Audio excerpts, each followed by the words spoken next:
What made you think about, insurance commissioner? Well, insurance commissioner was the thing that I think if I was going to make a difference for California, I chose an area that I felt real comfortable with. So I chose the insurance commissioner because that's how I became successful in it so much. But my main reason for running, but we pretty much have expressed here, help, which is trying to find a way post-pandemic to help the elderly, which now as they age and their ability to afford insurance is going down because on a fixed income, to try to stop the premiums from going higher and try to make that affordable. The second thing was when the younger kids who, let's say high school, college age, and they go off to school, to try to find some type of lower type process where they can afford car insurance of some type of, to help them during that time. So, because post-pandemic hardship is going to be for everyone. Some of the beta things that you'll see now is the support. A lot of people in California are dealing with climate control. So climate control is starting fires. We've seen a big rush of fires just coming throughout the state of California.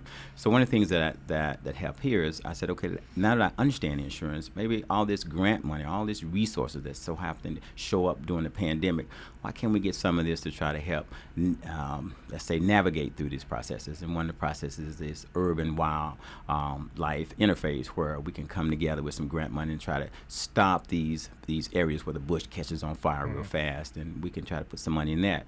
We can also, I went to school in West Virginia, we can also try to come up with some mechanism where the guy that chooses to live in an indigenous area or wild area, that we can kind of come up with some area where both the insurance and the insurer can have a science-based mechanism to say that he still can get insurance and not just be, we can't insure you because it's a highly area or wildfire. And also if he, and remember I grew up in went to school in West Virginia, his neighbor will be a mile away, but if his community came up with areas to protect their property, that they could get a benefit. And last thing was protection.